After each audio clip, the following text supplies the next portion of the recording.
the hell's going on here? Where am I? Oh no. I'm in Stauf's mansion. Oh, that lunatic must have trapped me here for some reason.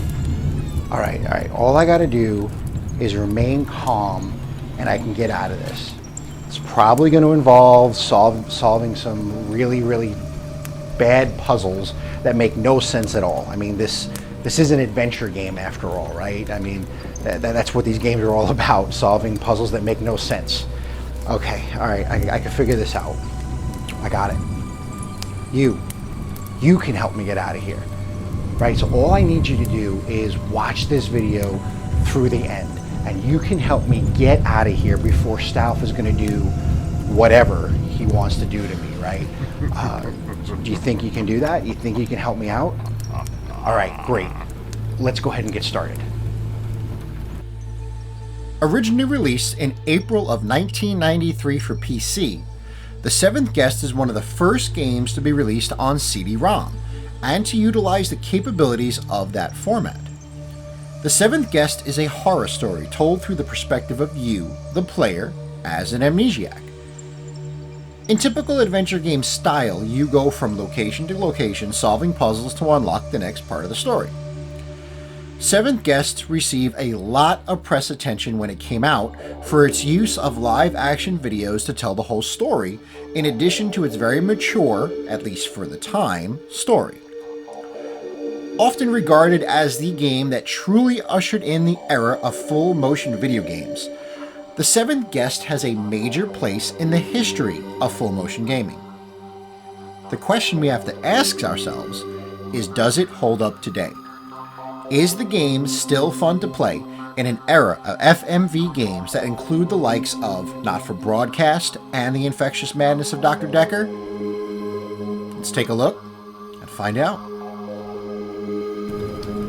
Alright, so we're still stuck in Stauf's mansion, so we're not done yet. However, I wanted to welcome you guys to another full motion review.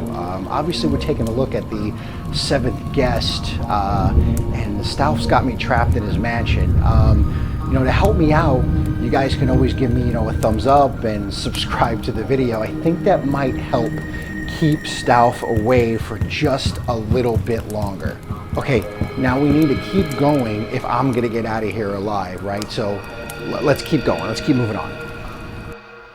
Henry Stauf was a homeless drifter until he killed a woman to steal her purse. This led to other deplorable acts, and one day he began seeing a series of mysterious visions, enabling him to become an extremely successful toy maker, crafting some of the most amazing dolls people had ever seen.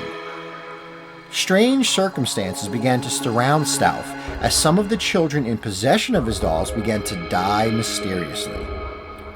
You play as Ego, someone who wakes up inside the mansion sometime after the children's death, with no memory of why he's in the mansion. Ego must bear witness to the events that unfold around him. He travels from room to room in the vast mansion, solving puzzles and unlocking more parts of the story. That is essentially the main gameplay loop. You go to a room, complete a puzzle, and then see another part of the story. Damn, I'm still here. All right, let's keep talking about the game. All right, so I did enjoy the story, right? The story was actually pretty interesting, but the puzzles, oh man, the puzzles were a masterclass in absolute frustration, right? Now, while they didn't have the traditional gameplay loop of old 90s adventure games, where you pick up items and you put them in your inventory, then you go to a different spot, and then you use those items to solve puzzles. The puzzles themselves are still present, right? You just go to a different room and you solve a puzzle, and the puzzles were just as frustrating as any adventure game I have ever played. So much to the point where I got fed up with a lot of them, and I used the auto solve tool that the game has available to you. Yeah, so the puzzles were just that frustrating. It wasn't until much later in the game that I figured out that you can go to the library in the mansion, which is around here somewhere, and there's a book on the table in the library, and if you click on it, it gives you a hint for the puzzle that you're using. But if you click on it again and again, it'll automatically solve the puzzle for you. And I'm not too embarrassed to say that I used that tool quite a bit in this game, because it got to the point where I was just so frustrated with the puzzles, I just wanted to finish the game and enjoy the story. Audio can be a little low sometimes, and I highly recommend that you wear a pair of headphones while playing to truly appreciate the story unfolding on the screen.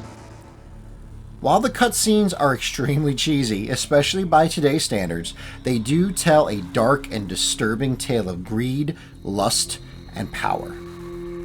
For the time it came out, The Seventh Guest had a really mature storyline, something that wasn't very prevalent in video games at the time. Final thoughts. The Seventh Guest is a game that deserves its place in the history of full motion gaming. But let's be honest, that's kind of where it should stay. Though there is a remastered version of the game that clears up some of the video and audio and makes controlling the game easier, nothing can fix those absolutely terrible puzzles and antiquated cutscenes. I enjoy going back and looking at video game history, if only to see how far we have come. I plan on playing the 11th hour next and then picking up the 13 doll game to experience the entire series. But I do not see myself ever going back and playing The Seventh Guest again. Okay, all right, I think I figured it out. I think we made it. All right, let's try this. Okay, let's see.